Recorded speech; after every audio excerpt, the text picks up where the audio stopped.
ចូលចិត្តយកមុខយកមាត់នៅមុខមេចរិតស៊ីនចរិតដែលតពីពូជអម្បូរមកហ្នឹងគឺចេញមកហើយតែកុំភ្លេចថានៅក្នុងធីមគេហ្នឹងណាតាហ៊ានតែប្រហែសក៏ខំគ្នាដែរបងប្អូនទាំងអស់គ្នាធ្លាប់ជួបមនុស្សដែលធ្វើការតែនៅមុខមេចូលចិត្តយកមុខយកមាត់នៅមុខមេបើសិនជាអត់មានមេវិញណាគឺអត់ព្រមធ្វើការអីទេឬក៏360ដឺក្រេចរិតផ្លាស់ប្ដូរដល់ថ្នាក់ពេលខ្លះយើងឡើង surprise ហ្មងមនុស្សបែបហ្នឹងនៅណាក៏មានដែរមិនថាការងារអីទូនាទីអីទេសូម្បីតែខ្ញុំក៏ខ្ញុំមានបទពិសោធន៍ជួបច្រើនមែនតើដល់ថ្នាក់ពេលខ្លះយើងបត់បែនខ្លួនអត់ត្រូវទៅតាម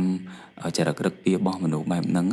ហើយមនុស្សបែបហ្នឹងមានច្រើនមែនតើគេច្រើនតែមានក្រុមមានបកមានពួកគេដែលមានចរិតស្តៀងគ្នាហ្នឹងដោយថាគេច្រើនតែព្រួតគ្នាទៅធ្វើបាបអ្នកដតីឬក៏គេចង់យកប្រៀបទៅលើអ្នកដតីតែកុំភ្លេចថានៅក្នុងធីមគេហ្នឹងតាហ៊ានតែប្រហែសក៏ខំគ្នាដែរតាមបទពិសោធន៍ដែលខ្ញុំធ្លាប់ជួបកន្លងមកខ្ញុំធ្វើការបានច្រើនមែនតើអញ្ចឹងគឺខ្ញុំជួបមនុស្សច្រើនណាស់មានល្អមានអាក្រក់អញ្ចឹងយើងចូលដល់សាច់រឿងហ្មងនៅពេលដែលមានមេនៅហ្នឹង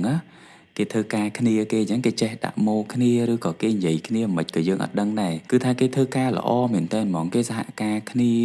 ហើយបើថាធ្វើការវិញមានមេនៅក្បែរហ្នឹងអីអញ្ចឹងគឺគេធ្វើបែបលឺគេស្រែកប្រាប់គ្នាគេបោះដៃទៅគ្នាគេថាអូហែងធ្វើនេះនៅហែងធ្វើនោះនៅអញកំពុងតែធ្វើនេះអញកំពុងតែធ្វើនោះគេស្រែកនៅក្នុងគោលបំណងគឺគេចង់ឲ្យមេដែលអង្គុយនៅនឹងឬក៏មេដែលមានវត្តមាននៅនឹងហ្នឹងបានឮថាពួកគេកំពុងតែធ្វើការប៉ុន្តែ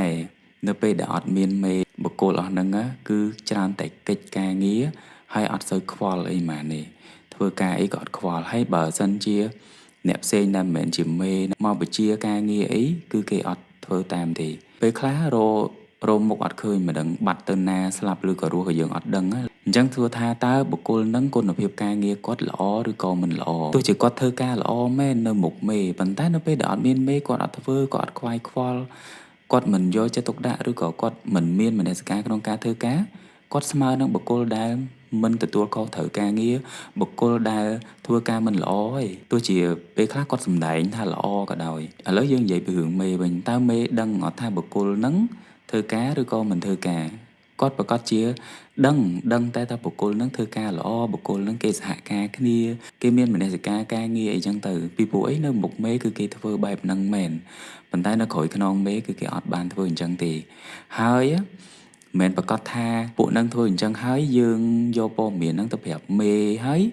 មេអាចនឹងជឿចំណុចអ្វីដែលយើងនិយាយទេភាគរយគឺមិនច្រើនទេដែលមេទទួលយកអ្វីដែលយើងអ្នកផ្សេងដែលមិនមែនធីមហ្នឹងយើងយកទៅ report អីហ្នឹងអត់មានភាគរយច្រើនទេដែលមេនឹងជឿពីព្រោះអីគឺគេជឿជាក់លើក្រុមគេឬក៏ធីមគេឬក៏មនុស្សដែលគេចូលចិត្តនឹងណាស់ថាបុគ្គលហ្នឹងគឺធ្វើការល្អមែនប៉ុន្តែក្រោយខ្នងគឺអត់ដឹងទេហើយបុគ្គលអស់ហ្នឹងបើថាធ្វើការវិញពាក់ព័ន្ធនឹងលុយនិយាយពីថាធ្វើការល្អផ្អែមល្ហែមស្ទាបអង្អែលគឺល្អមែនតែនហ្មងមានមេនៅនឹងមានលុយគឺល្អហ្មងតែបើថាអត់មេហើយអត់លុយទៀត